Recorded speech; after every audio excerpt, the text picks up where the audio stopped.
going to be talking about AI, unsurprisingly.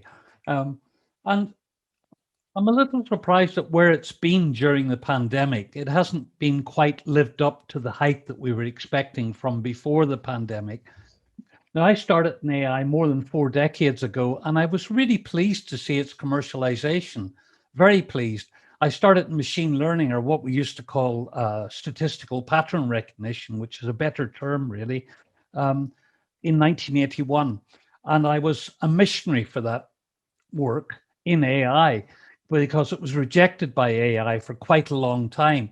But by 1990, I was having real problems with it because I knew that it was being overhyped, as AI has always been. So it's always to the point where when you look at the commercialization, startups are being forced to say what they're doing is AI when it might be some stats package or some other computational method. And that's very worrying to me, because what it does is it leads people to believe that the technology is much better than it is. Now, that might be very good for commercial reasons, but it's very bad for society because we come to expect things from it, and then we drive it to do things that are really unethical and really just stupid and wrong for us. I've got three parts to what I have to say. The second part is really about AI and decision making. In fact, the last two parts are. But before that, I'd like to talk about something that really scared me, and I've written for in The Spectator recently. It scared me for many years, but it's coming on much stronger now, and that is cyber attacks. Cyber attacks have increased so dramatically over this period. You can't even estimate how strong it has been. It's in so many different ways. Ransomware attacks, because people click links who work for the National Health Service, and suddenly the whole hospital is taken over, all the data is being encrypted. So we've got that kind of attack. We've also got a lot of data theft, massive data theft. There's no possible privacy for you now. Your locations, we're giving away all our data, all our locations on our smart devices. But the one that gets me most is the way we're using the technology in the most insecure possible way, with everybody working at home and not checking their passwords. But it's the Internet of Things devices. So people are using toothbrushes connected to the internet, even dildos connected to the internet. I have no idea why. Well, I do know why, because you get all sorts of data things like our smartwatches, etc. But the trouble with all of these devices are nobody bothers to change the password. Most people don't even realize there is a password. So it's easy to break into one of them. And once you're in there, you can get into your house. I mean, a famous example is a casino in the United States in Las Vegas. Very, very, very secure, incredible security over the whole site. But in the lobby, they had a fish tank with a thermostat in it that was controlled by the internet. Hackers, who seemed to be from Finland, you can never tell, went through the thermostat, got in and stole all the data before anybody knew.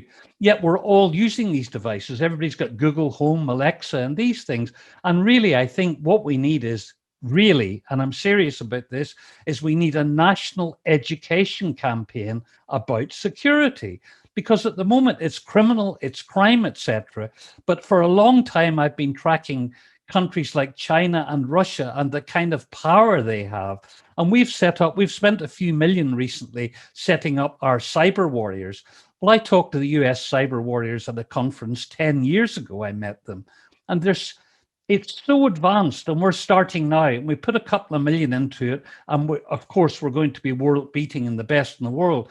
Well, the trouble is, the Chinese have so many people working on this that they could allocate one person for every member of our population. So this is very worrying. And don't think it's just about stealing your data or any of those things. You can also get what you call kinetic attacks. There have been many of those.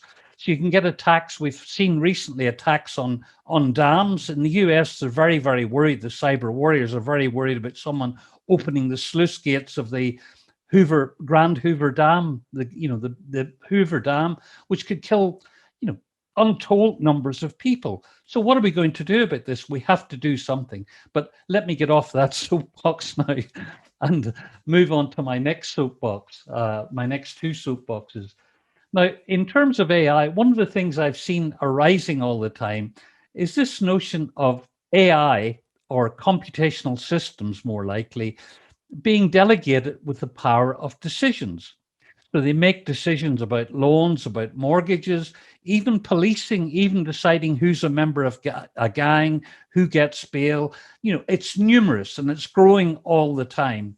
And people think, well, it's machines, so they're more objective. We're biased. We're not objective, but yet it turns out that these machines are really racially biased. They're biased against different kinds of gender, and they're misogynistic a lot of the time. Now, why could that be? Well, one thing is that when they're programmed the old-fashioned way, it's humans who are programming them. And if you look at the constituents of who's at Silicon Valley, you'll find there are very few women, quite a lot of secretaries, but very few women, and not many people of color. So that's one of the things when you're testing these things. I mean, I found one recently, which all you needed was one person of color working for the company and it wouldn't have happened. It was a soap dispenser in a public toilet. And it turns out it was the same all over the Marriott hotels.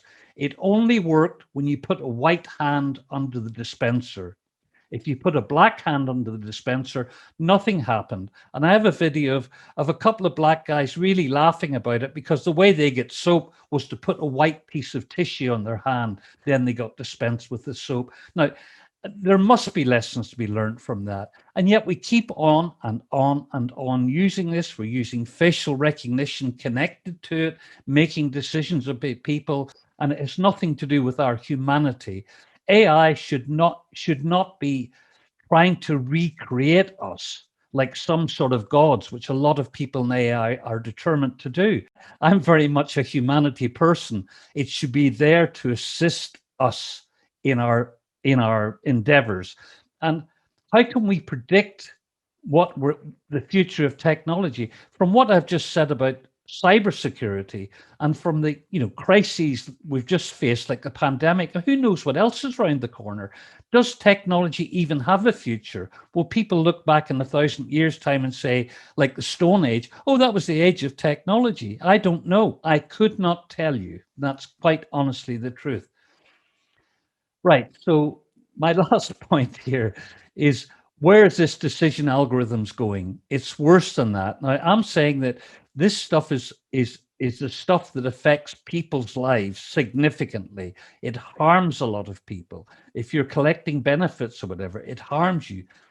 How do I know this? Because the research is conducted by NGOs. People in our public services, people all over the place, listen to companies who tell them this. NGOs are using very slim amount of funding to find out these things, but there's so much more. And if I'm finding out the big biases, how do I know what other biases are out there? What is inherent in the data? How do I know that there are not biases against Northern Irish guys with white beards? Nobody's looking at that. So this is really a real worry. But the worst of this is this same decision type algorithms. I'll call them decision algorithms, although machines do not make decisions. They're delegated with the power to make decisions. We make decisions. This is now being moved into the military, and they believe now that they can make better. And it's not the military, it's the political defense force, the defense companies and defense contractors and the ministries of defense, the Department of Defense, believe that, machines could make better kill decisions than humans. And so they've been working hammer and tongs since just after 2000, since that's 20 years now, develop machines that once launched can go out, find the targets themselves, and make the crucial decision to kill those targets. Now, to me, as an AI person, this is absolutely preposterous. Thousands of scientists agree with me, including all the leaders in the field of machine learning, including major AI companies like DeepMind. They've all written to the UN. The UN Secretary General has said this must stop. And recently, a month ago, the International Committee from the Red Cross, who are normally pretty cautious people, what they've done is they've come forward and said we need new laws to prohibit the use of these weapons.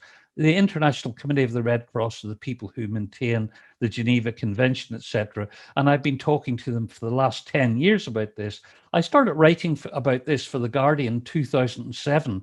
And in 2013, with human rights help and a lot of other NGOs, we started a campaign that's been at the UN now for 8 years and is being blocked all the time. We have 30 countries very positively behind us, including China. But not big military companies, big military countries, really. And the main blockers, Australia, keep talking about the great advantage of these weapons.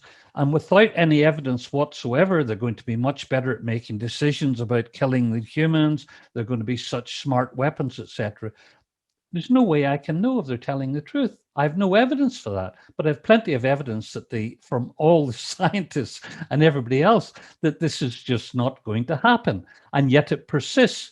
So we've reached a critical point again at the UN, and I don't know what we're going to do. The campaign that I'm part of the leadership of is now 185 NGOs from 65 countries, a lot of African countries.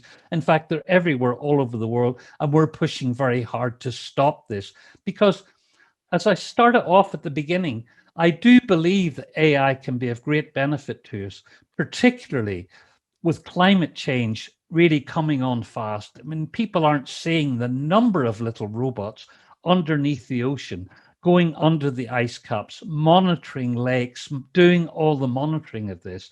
And they're going to be vital for us because you think this is virtual reality now. Wait till it gets too hot to go outside. I mean, AI can really help in our food production autonomously. It can we could feed the planet much more easily. We might be able to find water. But let's stop all this other nonsense, focus the funding and focus our attention on being beneficial to mankind, or humankind, I'm sorry.